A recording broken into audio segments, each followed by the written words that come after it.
Entonces, Linda, te voy a mandar mientras estaba por fuera, tal vez intenté encontrar el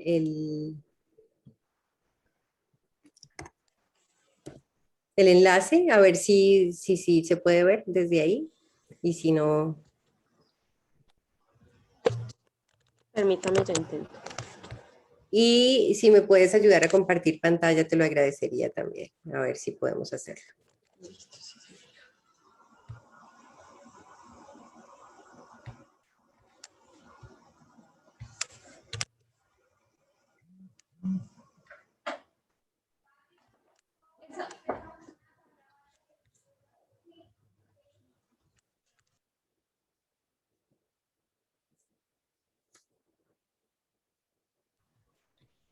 Listo, veamos a ver si me puedes decir a ver si ahora sí se ve la pantalla o no.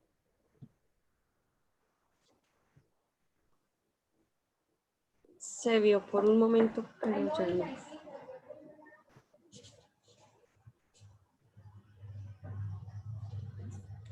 ¿Y ahora? No, no, algo raro pasa porque sí se ve.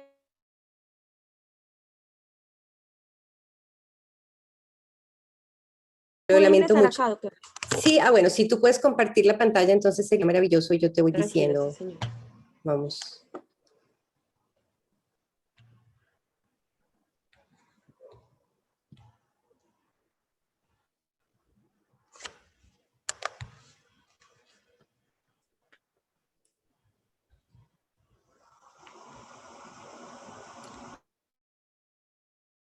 Gracias. Entonces, a ver si ahora sí, me disculpo por esta interrupción, pero bueno, sí puedes, eso, puedes ponerlo grande ahí abajo.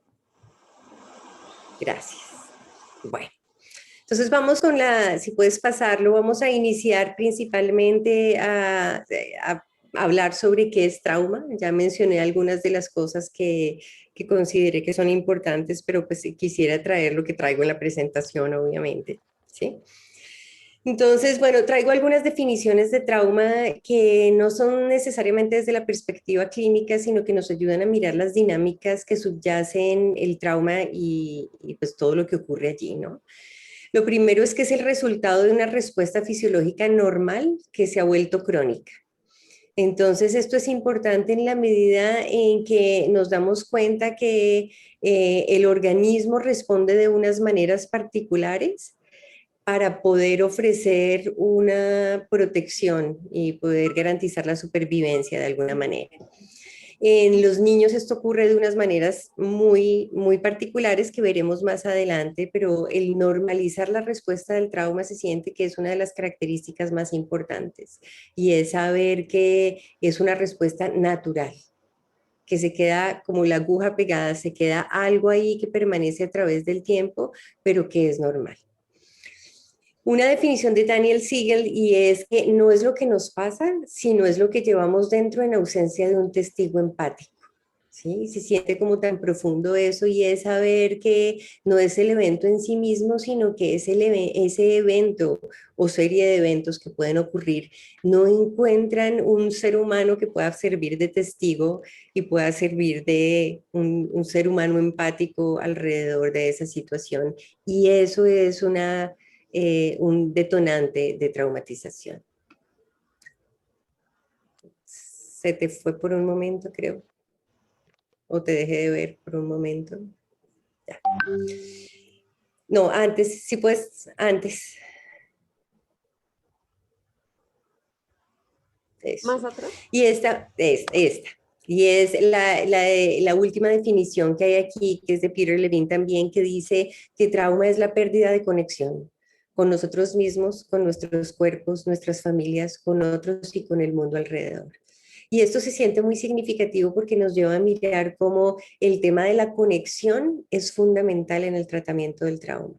Y que si no logramos comprender cómo es que conectamos y qué es lo que necesitamos para conectar, pues siempre va a haber como una fractura. El trauma genera fragmentaciones. Entonces, la siguiente, por favor.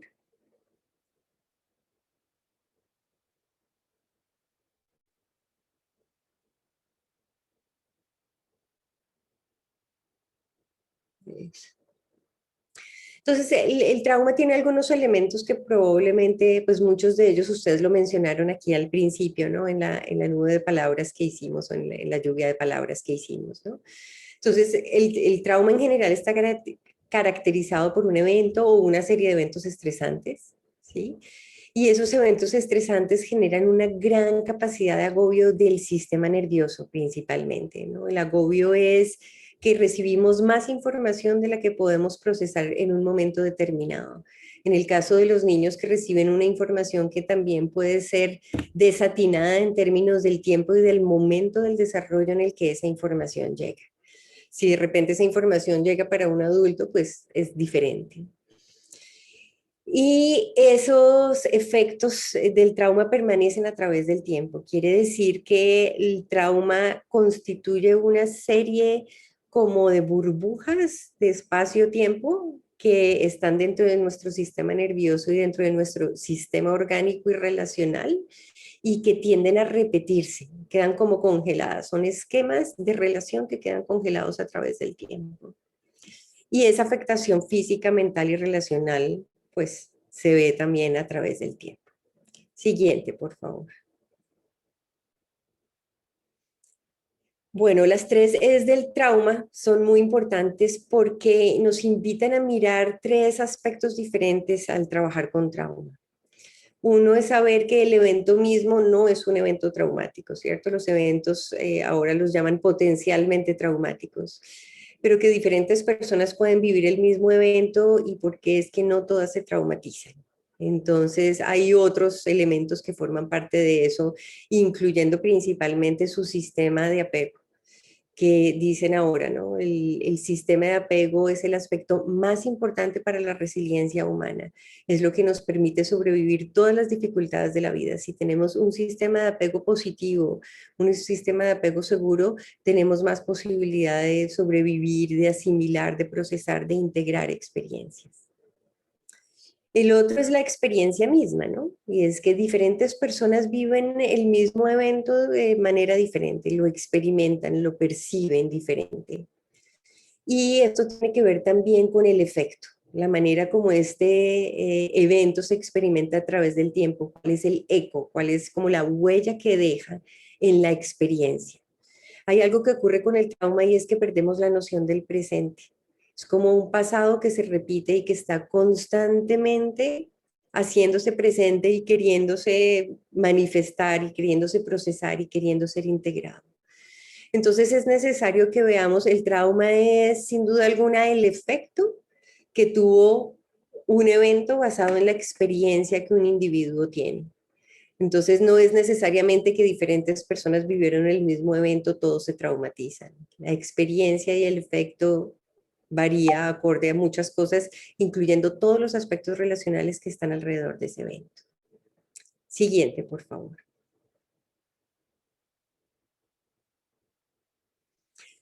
Bueno, hay algunas alteraciones del trauma.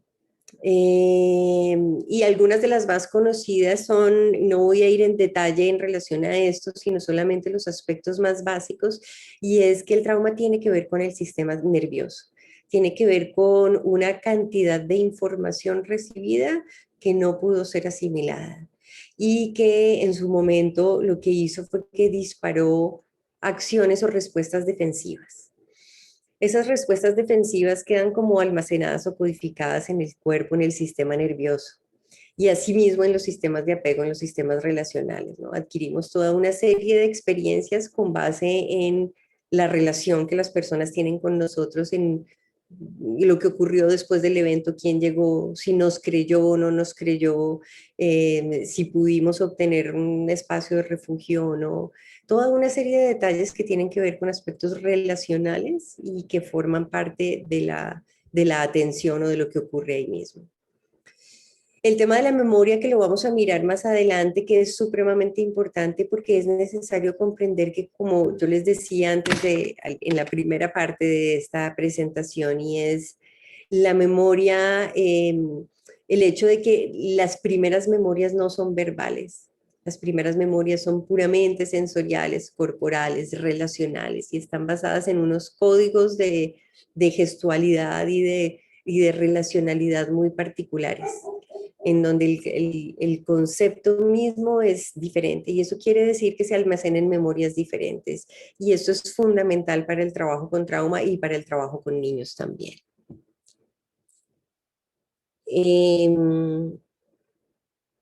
La percepción de los significados también, ¿no? ¿Cuáles son los significados y cuál es la percepción del mundo que cada uno tiene? También eso se altera, ¿no? Sobre cuál es como la manera como yo vivo el mundo y qué es lo que yo considero que yo soy, quién soy, cómo soy valorado por los otros. Y de esa manera se empieza a formar lo que se llamaría el carácter, ¿no? Entonces, en el tema de memoria, podemos ver la memoria es aquella que graba, almacena y recuerda las experiencias, ¿no? Entonces, como sabemos, pues la memoria es todo un filtro y hay toda hay muchos tipos de memoria diferente y hay memorias que permanecen más que otras. Siguiente, por favor. Entonces tenemos dos tipos de memoria principalmente, ¿no? Entonces, lo que llamarían en este caso la memoria implícita y la memoria explícita. Entonces, la memoria explícita es la memoria que nosotros conocemos en general, como cuando nosotros podemos eh,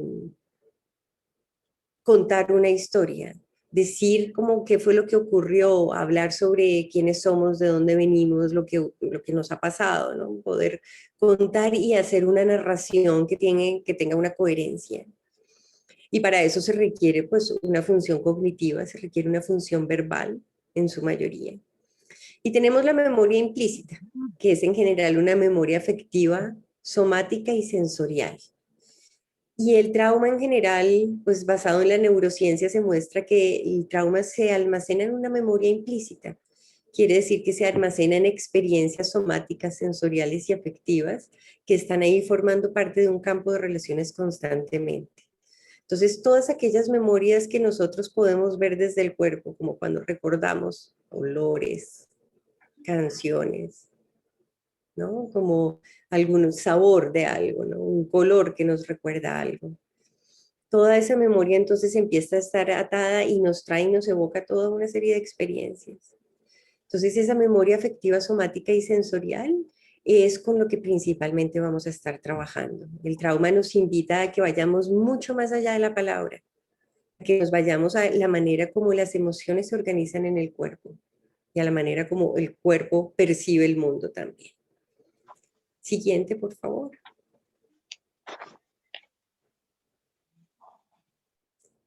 Ok.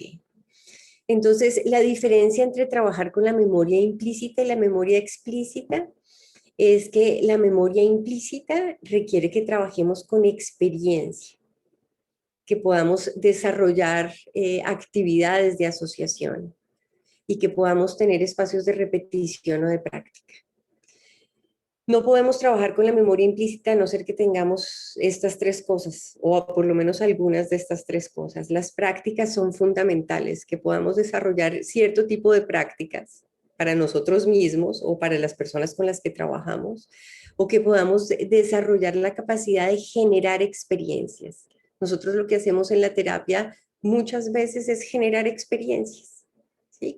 ¿Cuál es la experiencia de la persona para poder llegar a como a comprender? Y la experiencia se vive a través del cuerpo, es una vivencia, ¿no? Y esa vivencia la asociamos con cosas, la asociamos también con contenidos. Entonces estos tres elementos son unos tres elementos fundamentales en el momento de trabajar con trauma. Siguiente, por favor.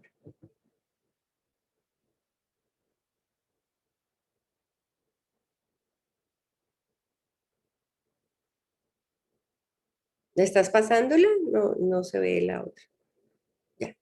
Algunos síntomas de los niños entonces, y esto es como solamente como un abrebocas, ¿no? De lo que podemos observar en el comportamiento de los niños a simple vista, ¿sí? Entonces el retraimiento, que es muy curioso, porque el retraimiento ya lo vamos a ver, es un comportamiento también que tiene que ver con los límites, tiene que ver con la interrupción del campo relacional también, ¿no? Todas las emociones como el miedo, la irritabilidad, ¿no? El retirarse, hay como una retirada en la timidez excesiva también, o el sobreapego. todas las expresiones, ¿no? De agresión, de pataletas, de hacer daño hacia afuera también, como algunos elementos que son síntomas que podemos ver, bueno, son cosas que nos llaman la atención en los niños y que podemos indicar, pues nos pueden indicar que algo está pasando. Siguiente, por favor.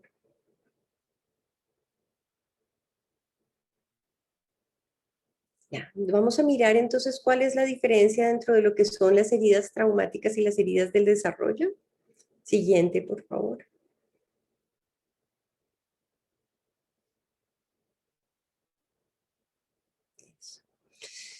Entonces, en este cuadrito podemos ver un pequeño paralelo de lo que es, ¿no? Entonces, como las heridas traumáticas en general son experiencias de amenaza a la vida o que se perciben como una experiencia de amenaza a la vida, que disparan unas respuestas de supervivencia inmediatamente, ¿no? Como lo que llamamos lucha y fuga, y que genera entonces esa activación del sistema nervioso en donde esa respuesta de lucha y fuga está, y que deja una huella principalmente en los problemas de regulación, que altera los procesos de regulación emocional, nerviosa o afectiva.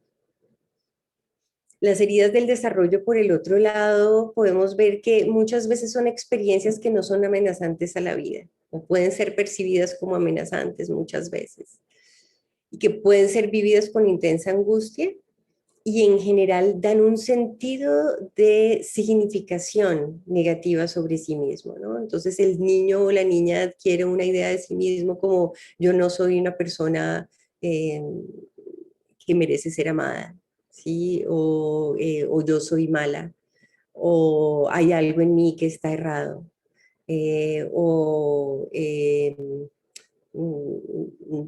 nunca podré tener estabilidad en algún lugar. ¿Sí? Todo ese tipo de creencias que parecieran como que son sencillamente frases, pero que conforman una manera de ser en el mundo y que se traducen o toman forma a través de estructuras corporales específicas, ¿no?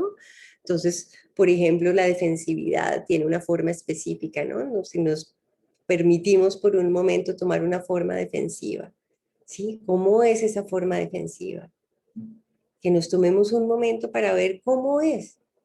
Y de pronto usemos el chat para anotar como algunas reflexiones en relación a eso. ¿Qué es lo que notamos en el cuerpo? Si notamos un momento de conflicto en donde tenemos o tuvimos que defendernos, ¿qué es lo que surge ahí? Posición fetal. Sí, eso. Sí. Entonces esa es una posición de recogimiento, ¿no? De defenderse a través de una estructura corporal de recogimiento, ¿no? De estar protegido en donde esta parte de al frente como que se hunde hacia adentro, ¿sí? Tensión, impulsividad y molestia, ¿sí? La tensión es fundamental, ¿sí? En donde hay tensión siempre hay unos aspectos a prestarle atención. Que ustedes puedan rastrear la tensión en el cuerpo es fundamental porque la tensión es lo que nos indica que hay algo, una información que dice como pilas, y aquí no puedes soltarte, no puedes relajarte, ¿sí? Sentirse fea, por ejemplo, ¿no? Hormigueo en las manos y los pies, la impulsividad, la parálisis, quietud excesiva, eso, sudoración, dolor de estómago, eso, físico, bien. Todo eso son formas corporales, ¿sí? Y hay otras formas de defensa también, que es como cuando ustedes notan como de pelear, ¿no? Como cuando uno dice, bueno, ¿qué? ¿Qué? A pelear. Donde se sube el pecho y en donde se infla y no sé si han visto, y ustedes han vivido y han estado alrededor de personas así, ¿cierto? Ustedes de pronto, eso, la posición de lucha, ¿sí? Que se puede entonces cerrar el puño o levantar el rostro, ¿no? Levantar la quijada, el mentón, como si el corazón se fuera a salir, ¿sí? Que tantas cosas van surgiendo entre ustedes que nos van mostrando. Entonces, que podamos ver cómo esas estructuras corporales empiezan a formarse y a formar parte y cómo podemos ir estudiándolas y viéndolas. La posición de ataque o de defensa, ¿sí? Que veamos más allá del comportamiento, ¿sí? Siguiente, por favor.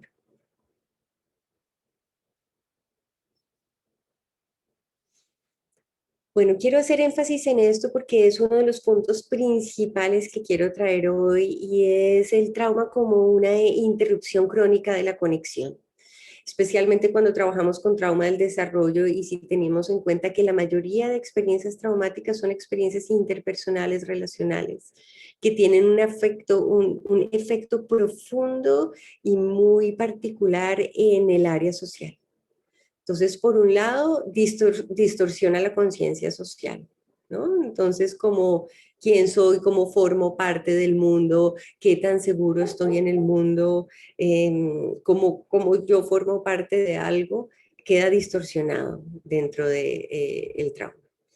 Se desplazan los comportamientos de compromiso social por respuestas defensivas. Esto es supremamente importante, porque bajo esas formas que estamos viendo, ¿no? Entonces, por ejemplo, o la posición fetal, ¿no? O el recogimiento, ¿no?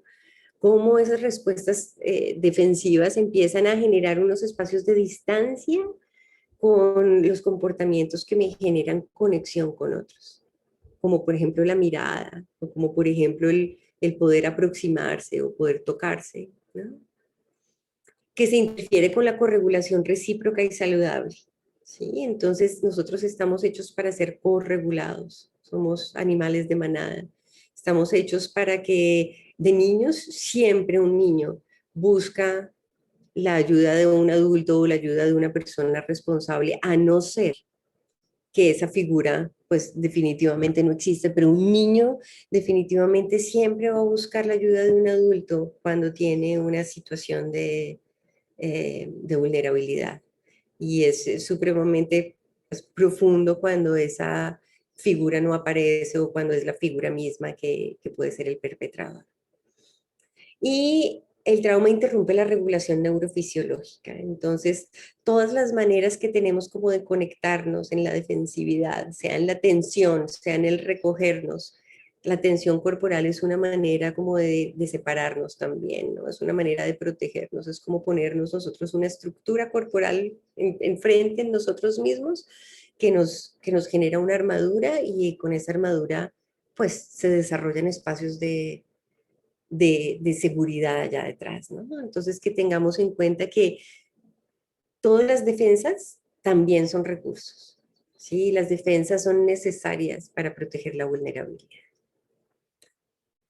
Entonces, vamos a ver un poco sobre el sistema de interacción social que tiene que ver con la neurobiología interpersonal. Y el sistema de interacción social es precisamente este que les estaba mencionando, la propuesta de Stephen Porges. Siguiente, por favor. En donde él nos trae como una conciencia muy particular sobre lo que ocurre en una situación de una amenaza. ¿Sí? Es lo que él lo llama la evolución en reversa. Quiere decir que finalmente lo que tendemos a hacer en un momento de miedo, antes que la lucha y fuga, es un deseo, es una necesidad de compromiso social, de ir en búsqueda de una seguridad, de una conexión a través de una persona, en general, pues un adulto. ¿Cierto? Buscamos estar los unos con los otros para superar las adversidades y que ese es un movimiento natural y social de nosotros como mamíferos. Si nosotros no encontramos eso, sí vamos a lucha y fuga. Pero él dice como lo primero que ocurre es que vamos a eso, ¿no? Como esa necesidad de tener la contención y de que a través del desarrollo se nos muestra que ese aspecto es fundamental, que nosotros no podemos sobrevivir sin la conexión con otro, que no podemos sobrevivir sin que el otro supla nuestras propias necesidades. Entonces, el sistema nervioso de interacción social viene primero que cualquier otra cosa.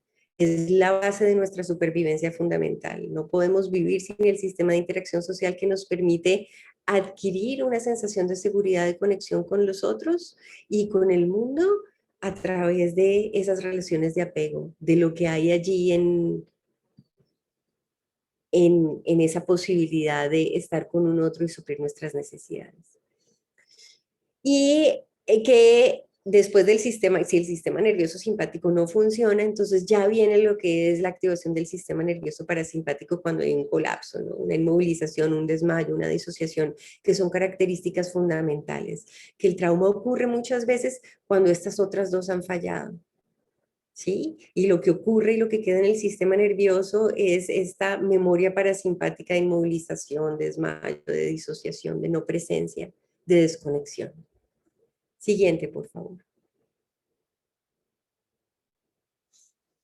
Bueno, brevemente, como la teoría polivagal tiene una base neurofisiológica, por eso decía como la neurobiología del apego, de las relaciones. Y tiene que ver con el nervio vago y con dos ramas del nervio vago particularmente, ¿no? Entonces, él dice hay como un nervio antiguo y hay un nervio nuevo, ¿no? Y el nervio antiguo nos lleva como a ciertas áreas que tienen que ver con cómo sobrevivir a las amenazas de la vida y nos ayuda a regular cosas como por ejemplo los órganos. Entonces es muy interesante cómo el nervio vago viene desde el cerebro y baja hasta los órganos y tiene que ver con el sistema digestivo y también tiene que ver con el corazón y tiene que ver con los músculos de la cara, como todo lo que tiene que ver con nuestra gestualidad. Entonces en este sentido une órganos, corazón y el rostro como unos aspectos fundamentales de las interacciones sociales que aparecen en las amenazas a la vida, que aparecen cuando nosotros tenemos alguna situación de peligro, se disparan. Entonces, el nervio vago forma una parte fundamental de esto. Siguiente, por favor.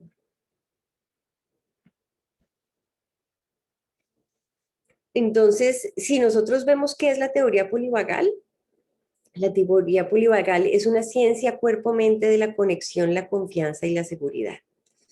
Nos lleva a un mayor entendimiento de la salud física y mental. Y la teoría polivagal ahora está siendo como un líder de muchos de los procesos terapéuticos, de poder comprender qué es lo que ocurre en la terapia, cómo podemos ofrecer una psicoterapia que nos permita restaurar la seguridad, la confianza y la conexión.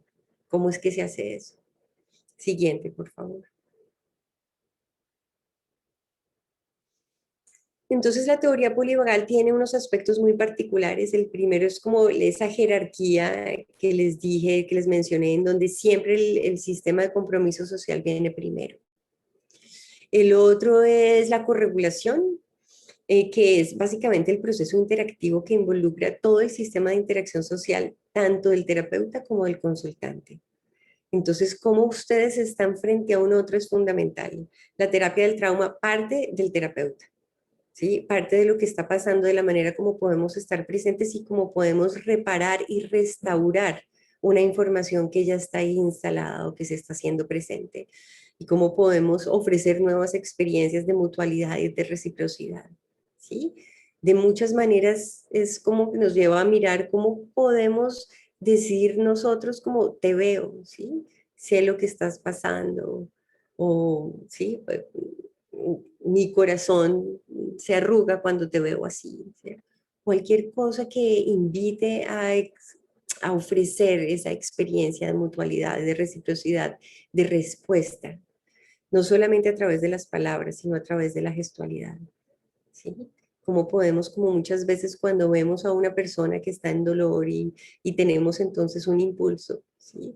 Muchas veces puede ser acercarnos o a ponerle una mano en el hombro, a, ¿cierto? A pasarle una caja de Kleenex y a ofrecerle algo que de pronto le haga sentirse mejor. ¿Sí? De esa misma manera, entonces, ¿cómo podemos responder en la terapia, en los casos de trauma, para poder ayudar a corregular de una manera en que se restaure la mutualidad? Y el siguiente concepto de la teoría polivagal, que es la neurocepción, ¿no? Entonces ya lo vamos a ver un poco más en profundidad, pero la neurocepción tiene que ver con la manera como el sistema nervioso responde frente a señales de seguridad o peligro. Y que eso es una respuesta automática, como que sencillamente ocurre, es inconsciente. Y que se genera entonces una agudeza muy particular en las personas que han vivido trauma y en los niños que han vivido trauma para poder leer la corporalidad, la voz y los gestos, porque la neurocepción eso es un sistema a través del cual el sistema nervioso, gracias, el sistema nervioso empieza a medir las amenazas del entorno. Entonces la neurocepción es un concepto supremamente importante, porque abrirle espacio a la neurocepción nos invita a reconocer que hay unos aspectos del consultante que están constantemente evaluando la detección inconsciente del riesgo y que nos están evaluando nosotros también en medio de eso, ¿no? Como somos confiables o no, y cómo se percibe si somos confiables o no, ¿sí? ¿Cuál es el rol de nuestras propias tensiones corporales, de nuestros disgustos, de nuestro no querer estar ahí? ¿Sí? ¿Cómo eso es percibido por el otro? La neurocepción puede obstaculizar el sistema de defensas y facilita los comportamientos sociales, ¿cierto? Quiere decir que si esa alarma determina que el sistema de defensas puede descansar, ¿no? Que no necesitamos estar en defensa, pues los comportamientos prosociales pueden surgir y el sentimiento de seguridad se puede hacer más presente, ¿no? Que puede promover estrategias defensivas de movilización, lucha, fuga o inmovilización, ¿no? Entonces, en la medida en la que la amenaza puede estar ahí, el sistema lo determina, pues esas estrategias defensivas pueden activarse. Muchas veces la neurocepción determina amenazas en donde no están y tiene una sutilidad muy particular. Los niños y las personas con traumas son supremamente sensibles al lenguaje corporal. Los comportamientos defensivos están atados a las historias de restricción física o aislamiento social. Entonces, todos los comportamientos defensivos, cuando nosotros vemos, por ejemplo, la agresividad, la hiperactividad en un niño, podemos ver en estos comportamientos una tendencia defensiva, ¿cierto? O sea, hay una vulnerabilidad de por sí, hay algo que proteger, ¿sí? Hay algo que no se siente bien como parte de este proceso. Bueno. Quisiera chequear si hasta ahí todo está bien o hay alguna pregunta hasta el momento, antes de continuar. Veo que aquí hay un par de preguntas, tal vez pueda responder esas preguntas por un momento. Entonces, Linda, ¿podemos suspender el compartir por un momento y ahorita volvemos? Eso, gracias. Gracias. Entonces, bueno, veo que Gloria dice, esas heridas del desarrollo podrían equipararse a los conflictos propios del desarrollo. Eh, no sé exactamente a qué te refieres, Gloria, con los conflictos propios del desarrollo, ¿sí? Siento que, bueno, todos tenemos conflictos y de alguna manera como que hay vacíos del desarrollo en todas las personas. Todos tenemos esos tipos de vacíos, ¿cierto? Que alguien dijo, que alguien hizo, que en la escuela, que un padre, que un maestro, que un amigo. Eh, Sin embargo, las heridas del desarrollo son aquellas que causan como la mayor profundidad y que realmente hacen que nosotros tengamos y adquiramos unas creencias sobre el mundo basadas en ellas.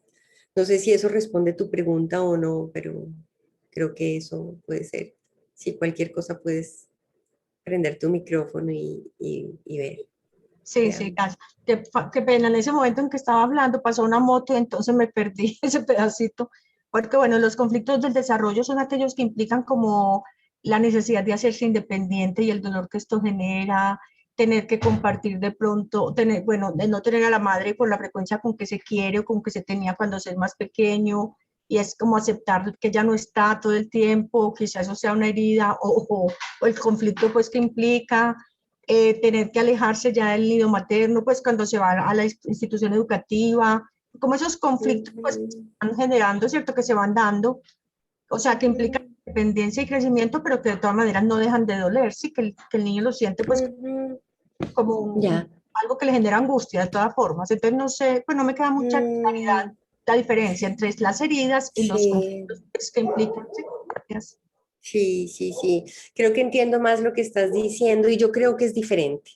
Yo creo que dijéramos como que hay, por supuesto, hay el desapego, que es una, no que sea agradable o no que sea fácil, ¿no? Y que puede ser como muy, muy difícil para muchos niños, pero que es una parte y un paso normal en su proceso de desarrollo. Sí, de hecho está comprobado que no necesariamente el hecho de que una madre no esté presente o de que sea una madre trabajadora, pues es una causante de que sea una, pues una experiencia adversa de infancia, por ejemplo, ¿sí? Sino que depende desde cómo la madre llega a la casa, ¿sí? De si la madre llega feliz o no a la casa y obviamente de si hay un cuidador en ese momento, ¿sí? Entonces es un desapego y es un proceso o puede ser un desarrollo de la autonomía y de la independencia que no necesariamente es fácil, pero que corresponde a un proceso natural. ¿Sí? Yo creo que las heridas del desarrollo están basadas más como en experiencias, como muchas de ellas, por ejemplo, tienen que ver con eh, actos de vergüenza, ¿no? Como situaciones de vergüenza en donde puede haber un matoneo en relación a algo, si se hizo pipí en el jardín infantil, ¿cierto? Por ejemplo, y lo que la profesora respondió, ¿sí? O ese tipo de situaciones en donde se le devaluó y se le dijo, ¿sí? Es que usted solamente causa problemas, ¿sí? Entonces, que son aspectos que refuerzan unas creencias sobre sí mismos y que generan como como precisamente una idea como de que entonces no soy amado si me expreso, por ejemplo, ¿cierto? No sé si eso trae un poco más de claridad, pero es como lo que me viene en este momento. Sí, sí, ¿No? no, muy bien. Muchas gracias, sí. Eso. Amable. Ok, Gloria. Y también la otra pregunta que tiene Claudia, que dice, ¿qué relación tiene el trauma con la hipersensibilidad sensorial? Todo. Tiene mucho que ver el trauma con la hipersensibilidad sensorial. ¿Cierto? Es como que la hipersensibilidad sensorial es algo que se desarrolla muchas veces, por ejemplo, con niños, pues obviamente con trauma físico, con trauma médico también se ve mucho, ¿no? Niños que han sido chuzados, expuestos como a mucho tipo de exámenes y de hospitalizaciones y de cosas que empiezan a desarrollar una hiperreactividad sensorial. Entonces, la manera como respondemos en el sistema nervioso sensorialmente tiene que ver, pues, obviamente, como con las experiencias anteriores, ¿no? Entonces, sí, no sé si eso responde a tu pregunta, Claudia, pero bueno, creo que eso es para mí, ¿no? Eh, los niños que no aceptan abrazos también es interesante, ¿cierto? Y es mirar también, porque siento que hay un aspecto un poco diagnóstico en el sentido de que puede haber como un rasgo autístico, ¿no? Como un rasgo un poco, puede ser un Asperger's o puede ser como una dificultad sensorial como del contacto, pero siempre es necesario tener una historia de contacto. Muchas veces como terapeutas no tenemos en cuenta una historia de contacto, ¿no? Sobre cómo fue el contacto, ¿no? ¿Qué pasó, por ejemplo, cuando nació? ¿Se lo llevaron? ¿Sí? ¿Tuvo contacto piel a piel con la madre o no tuvo contacto piel a piel con la madre? Como todos los aspectos como del contacto que hay allí es necesario tenerlos en cuenta para poder determinar esta hipersensibilidad al contacto y a los abrazos, ¿sí? Ahora que hay muchas otras maneras que podemos encontrar también de encontrar cómo las personas se autocontienen o cómo el contacto, dijéramos, el suplir el contacto externo con un otro también se da con uno mismo, ¿no? Entonces eso se puede medir también, ¿no? A través de ciertos comportamientos, como los niños, los adultos también lo hacemos, ¿no? El mecerse, ¿cierto? Muchas veces el abrazarse, el recogerse. Y ya vamos a ver ahorita en un momentito un poco de eso para mirar cómo podemos utilizar recursos también que no son solamente necesariamente nosotros directamente, sino que podemos utilizar recursos externos que pueden ayudarnos a calmar el sistema o a identificar cómo se calma un sistema. Esto nos lleva mucho como a profundizar en, en cómo se lee el sistema nervioso y en cómo leemos los cuerpos, ¿cierto? Las tensiones, las resistencias, cuando cómo leemos un no y podemos respetar ese límite, ¿cierto? Cómo podemos leer una necesidad que hay ahí adentro, ¿sí? Y poder ofrecerla también. Mm.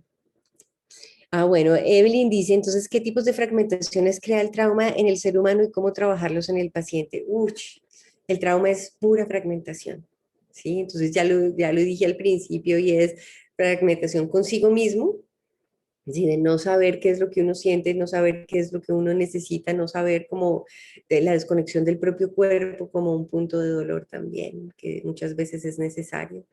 la desconexión con otros, ¿no? Relacional, el sentirse también muchas veces solo, aislado, incomprendido, eh, bueno, y que no hay nadie allí o que es difícil alcanzar como esa otra persona. El trauma con el entorno también, la fragmentación con el entorno, ¿no? Como este aspecto ecológico, también está marcado por eso, aspectos colectivos que nos separan, ¿no? Entonces eso que lo tengamos en cuenta. ¿Cómo trabajarlos con el paciente? Bueno, ya vamos a ver un poquito de eso entonces. Los niños con carencia afectiva o abuso sexual rechazan el contacto físico, ¿es cierto? Eso algunas veces es así. Sería interesante escuchar sus experiencias sobre eso. Y ya más tarde les mando algo de biografía sobre eso. Entonces, Linda, no sé si hay alguna pregunta más hasta este momento. Continuamos con la presentación. Si hay alguien que tenga alguna pregunta, como que este puede ser un buen momento para... No. Bueno. Entonces, Linda, ¿nos puedes hacer el favor? Perfecto, sí, señora.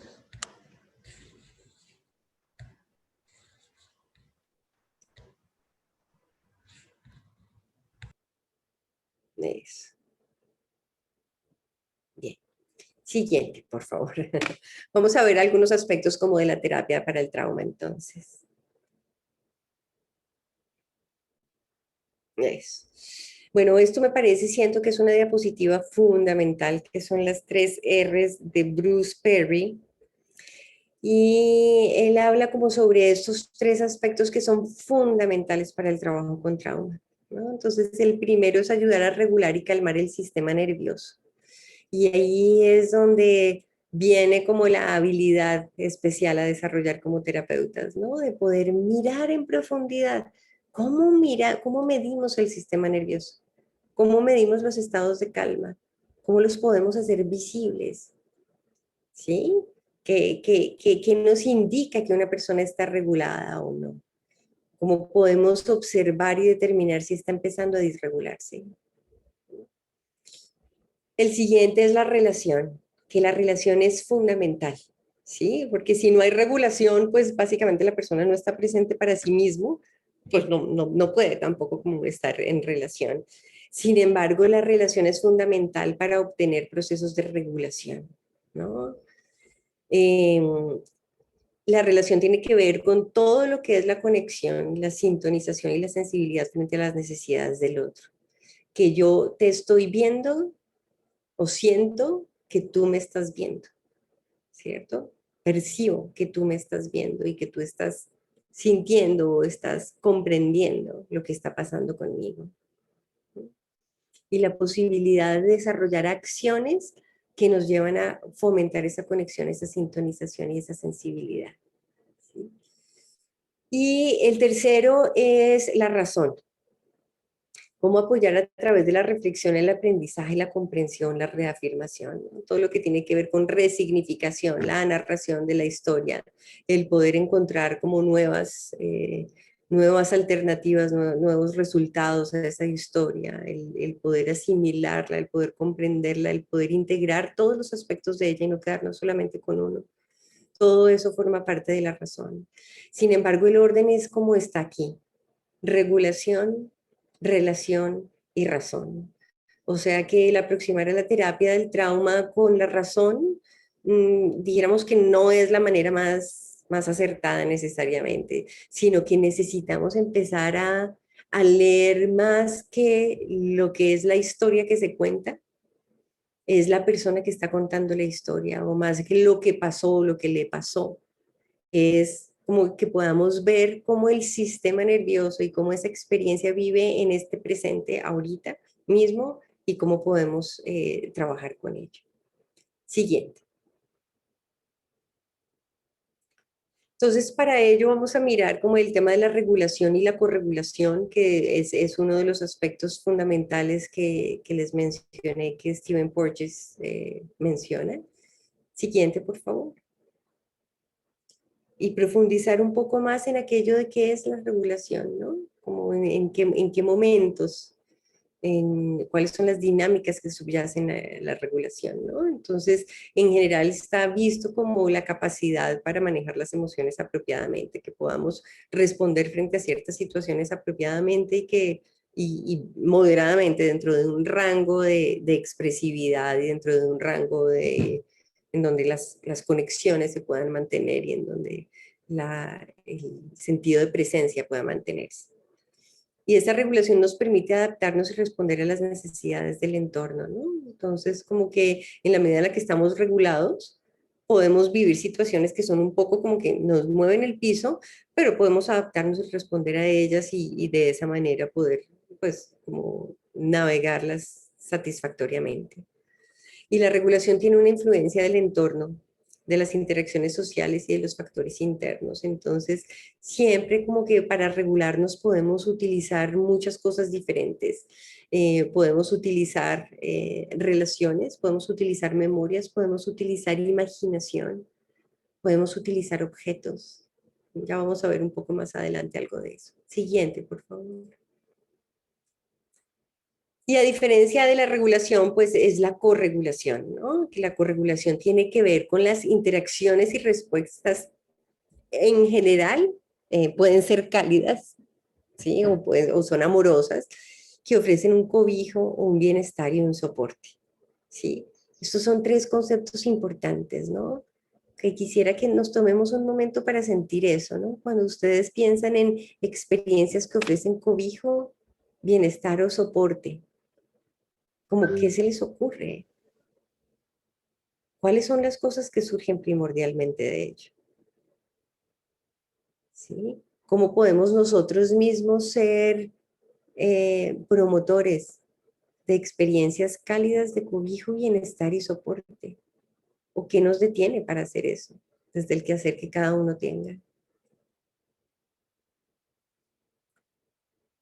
Y ahora que la corregulación requiere sintonización y que en general utiliza unos recursos que son introducidos por un otro, ¿cierto? Entonces te paso un vasito de agua, o te paso el Kleenex, o te pongo la mano en el hombro, o te digo como que todo va a estar bien, ¿sí? Que muchas personas necesitan eso, ¿sí? Sencillamente saber como que va a estar bien, ¿sí? ¿Qué pasa cuando sentimos que la persona no va a estar bien, ¿cierto? ¿Qué es lo que ocurre ahí también en ese espacio de corregulación? Y la corregulación les ayuda a los niños a moderar sus emociones, pensamientos y comportamientos. O sea que cuando nosotros hablamos de corregulación, nos estamos identificando como unos agentes generadores de relación que modelamos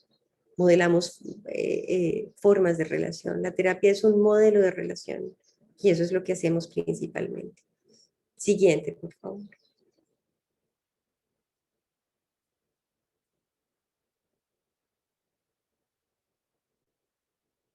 Eso.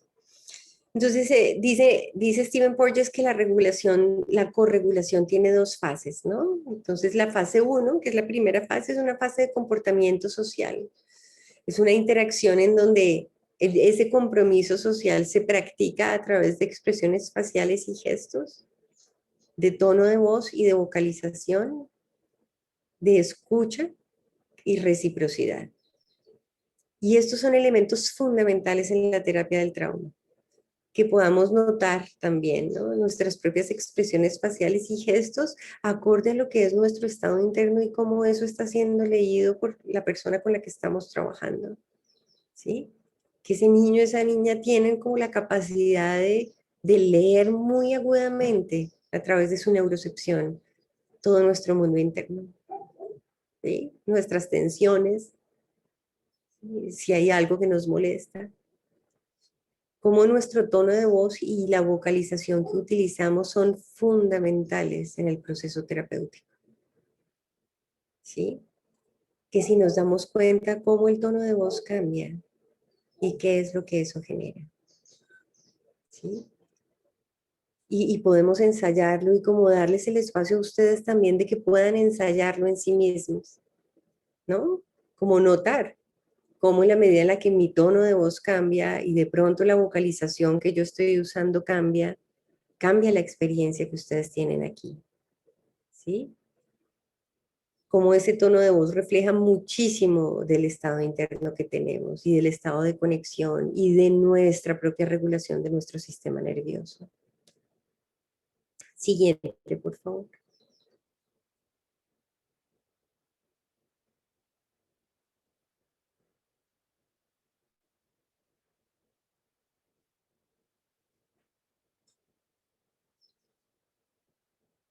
Eso. Entonces la fase 2 tiene que ver con lo que Stephen Porges llama inmovilización sin miedo, que es el principio de la intimidad, ¿cierto? Y es de poder estar con un otro en tranquilidad, sin tensiones, ¿sí? En donde el cuerpo puede sentirse tranquilo y como puede sentirse en no defensividad, o puede sentirse que en el juego puede expresarse libremente, en donde esa neurocepción como que también puede identificar que la alerta no está, ¿sí? Saber que siempre el trauma interfiere con la intimidad, ¿cierto? Nuestras historias de trauma afectan todos los sentidos de intimidad que tenemos, ¿sí? Entonces también terapéuticamente la relación terapéutica es una relación supremamente íntima y el trauma entonces empieza a manifestarse y empieza a hacerse presente también a través de esas dinámicas en esa intimidad, ¿no? El mantener un estado fisiológico que apoya la salud regresa, porfis. Eso, gracias. La salud, el crecimiento y la restauración. Y el generar espacios que optimicen la habilidad de descansar, relajarse, dormir, procesar cosas, ¿sí? Los sentimientos de confianza, seguridad y conexión. El descanso es supremamente fundamental. Vivimos en una sociedad en donde no se permite casi el descanso, ¿no? Entonces todo tiene que ser rápido, todo tiene que ir como a un ritmo particular y el descanso, la relajación y el procesar cosas no se le da tanto tiempo.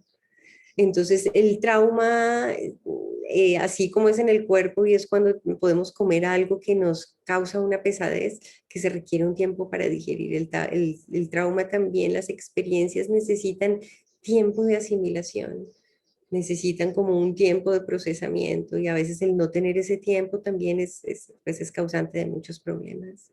Siguiente.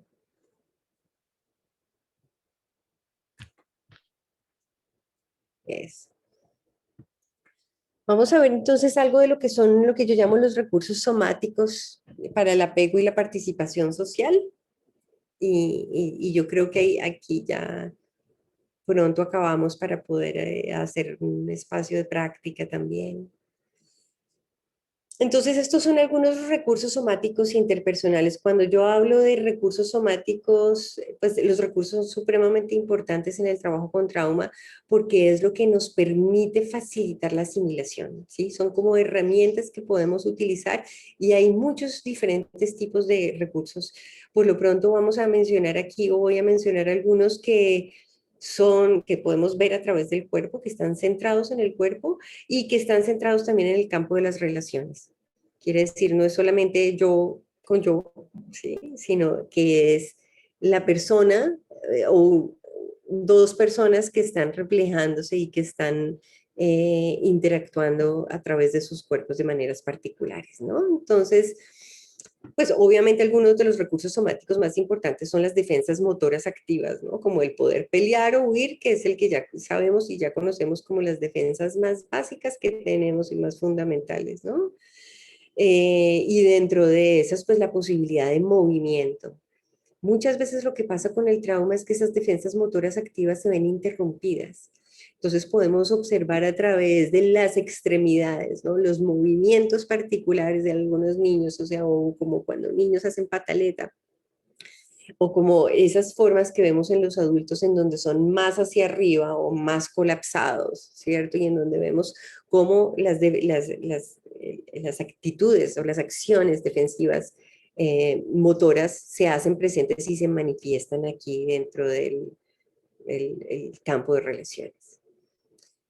Ya mencioné el tema de la voz y creo que no puedo cansarme de mencionar lo que es supremamente importante, el que ustedes puedan trabajar y explorar su voz y empezar a mirar, ¿no? Cómo los diferentes tipos de voces que están a su alrededor calman o qué tipos de voces como que lo ponen a uno como que lo sacan de su centro, ¿sí?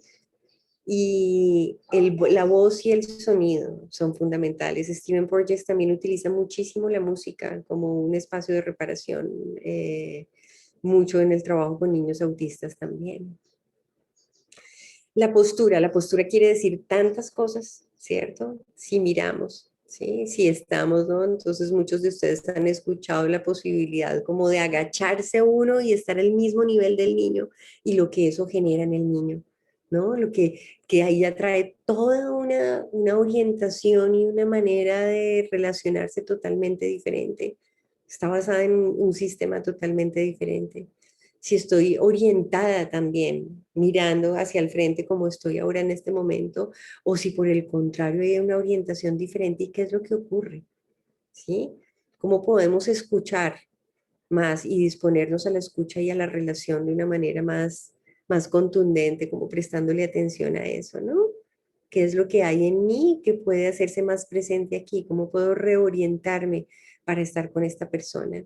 ¿Cómo puedo reorientarme para estar también más en su nivel o más en su espacio y en su mundo? ¿Mm? El tema de los límites es muy importante. Sí, hay principalmente como tres maneras, bueno, hay cuatro maneras como medimos los límites, ¿cierto? Hay una verbal que es a través de decir no, ¿cierto? O decir sí. Estas son maneras como nosotros podemos medir los límites. Entonces, ese aspecto verbal también puede ser trabajado. Y adicionalmente a eso, pues están como los aspectos de proximidad y contacto visual y físico. La posibilidad, ahorita que viene el chat que decían, ¿no? Como hay ciertos niños con trauma que no les gusta el contacto, que se mueven lejos de, pues obviamente, claro, te imaginas la memoria que puede haber ahí. Eso ya nos invita a mirar cuál es su memoria relacional. No es un síntoma solamente, es un síntoma que nos invita a mirar y a pensar y a sentir que la proximidad ha sido amenazante. Eso es lo que ya sabemos, que su campo de relación en ese momento fue fracturado y que necesita más tiempo, necesita estar más lejos, necesita como el no contacto para conservar su capacidad de asimilar lo que va ocurriendo en el momento, ¿no? El contacto visual es fundamental, ¿sí? El contacto visual es casi como tocar, casi, ¿cierto? Y es como en la medida en la que podemos mirar, ¿sí? Mirar a los ojos y que podemos como tener y establecer ese contacto y tener una mirada también, porque así como la voz, nuestro contacto visual tiene muchas cualidades y muchos tonos diferentes, ¿no? Cómo nuestro contacto visual puede suavizarse y podemos ensayarlo por un momento, ¿sí? O cómo podemos hacerlo más fuerte también, ¿sí? Y el contacto físico, que también es supremamente importante, ¿sí? Que desafortunadamente, pues en el campo de la psicoterapia ha sido eh, pues muy limitado. Sin embargo, eso no depende de la técnica, sino depende del terapeuta, ¿no? Es una limitación por el terapeuta, más no por el método en sí mismo. El contacto físico es supremamente sanador, ¿sí? Los niños con trauma, eh, sin duda alguna, pues necesitan como reaprender un contacto físico respetuoso, y eso es algo que se puede construir a través del tiempo, pues, obviamente dependiendo de las circunstancias, pero el contacto físico, visual, la proximidad, los límites, el decir no, todo forma parte de una restauración fundamental en el tratamiento del trauma. Y por el otro lado, el ciclo de satisfacción, que ya lo vamos a ver, tiene que ver con el desarrollo y tiene que ver con la manera como aprendemos la relación con el mundo y a satisfacer nuestras necesidades. Y cómo eso se vive desde el cuerpo, que tiene que ver con unas acciones fundamentales principales, ¿no? Son 5 acciones y y una adicional también, ya las vamos a ver un poco más, pero quiero mencionarlos como aspectos básicos con los que ustedes ya pueden empezar a prestarle atención a nuevos lenguajes o a nuevas formas en su trabajo, en su relación con los niños, en lo que sea que ustedes están haciendo. Bueno, siguiente, por favor.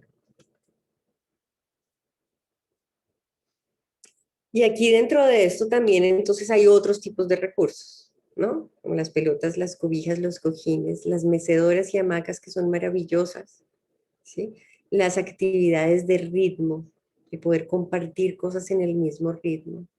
Y algunas de las figuras. Son algunas de las cosas que nosotros utilizamos como recursos que pueden ofrecer unas experiencias y una información sensorial que puede ayudar a regular el sistema nervioso más allá de lo que nos podamos imaginar. Siguiente, por favor.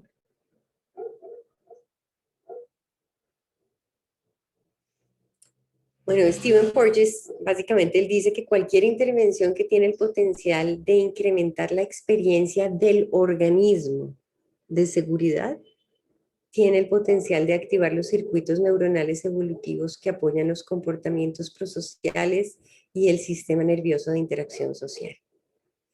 Quiere decir que si nosotros empezamos entonces a indagar sobre cómo son las experiencias de seguridad, cómo le ofrecemos a un organismo, a un ser, a una persona, una presencia que le pueda dar seguridad, ¿sí? Cómo un niño puede tener un modelo de seguridad en nosotros, cómo podemos ofrecer esas experiencias, es, o sea, es clave, esa es la clave del aspecto terapéutico, no es tanto lo que hacemos, ¿sí?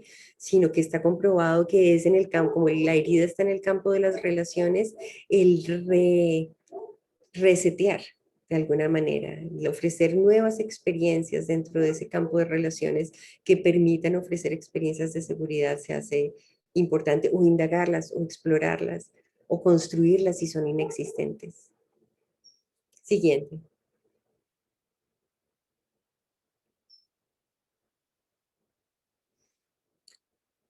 Entonces ya como un poco para terminar esta parte, ¿sí? Y es como recordar algunos aspectos fundamentales, ¿no? Entonces el primero es que usted es parte del proceso. O sea, como estamos trabajando en el campo relacional, si ustedes trabajan con niños, si ustedes trabajan con otras personas, ustedes son parte de ese proceso, ¿sí? Entonces, el trabajo personal y el trabajo relacional y el trabajo de observarse a sí mismos en su propia gestualidad, en su propio cuerpo, en sus propias tensiones, en la capacidad de contener o no, en la capacidad de estar presente, todo eso se hace fundamental. Que la seguridad es prioridad, ¿sí? El sentimiento de seguridad que se da en el campo de la relación es fundamental, ¿sí? No hay nada que pueda ocurrir si esa seguridad no se da y que esa seguridad se da principalmente a través de el trabajar con el sistema nervioso, ¿sí? Cómo es que no es solamente decir algo, ¿sí? O hacer una serie de, como acomodar una serie de cosas alrededor para que esa seguridad se dé. Eso sin duda alguna ayuda inmensamente, pero como la seguridad relacional es algo que podemos cultivar como personas, ¿no? Que el trauma está relacionado con la memoria implícita, ¿sí? Al estar trabajando con la memoria implícita, entonces que tengamos en cuenta que lo que hacemos aquí es ofrecer nuevas experiencias para poder ayudar a resetear, ¿sí? Poder ayudar como a mirar cómo los límites son respetados, cómo el sentimiento, cómo es el sentimiento de poder relajarse y soltarse frente a un otro, cómo es la posibilidad de no estar defensivo y de sí poder crear, ¿no? Que es una de las bellezas del trauma y del trabajo con el trauma, y es saber y comprender que en la medida en que la defensividad está prendida, está como teniendo todo su espacio, la creatividad disminuye. Y que si podemos aumentar la creatividad, entonces la defensividad disminuye. Como que los recursos defensivos y los recursos creativos no pueden estar y no pueden convivir al mismo tiempo. Necesitamos identificar recursos para poder ofrecer esas nuevas experiencias y poder empezar a cultivar nuevas maneras que permitan resetear ese sistema nervioso, darle darle una información diferente de la que has recibido, ¿sí? Reparar en gran parte eso. Y... Ok. Listo, creo que eso es todo por ahora. Vamos a hacer como esta es mi información para quienes como que quieran un poco como estudiar un poco más sobre el tema o comprender un poco más. Igual todavía tenemos tiempo, pero vamos a ir ya Ya para que me den las como órdenes.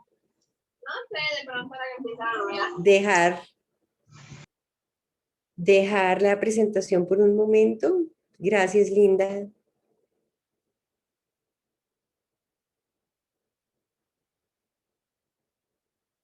Eso. Un gusto. Entonces, gracias. Bueno, entonces tal vez podemos ir como a un momento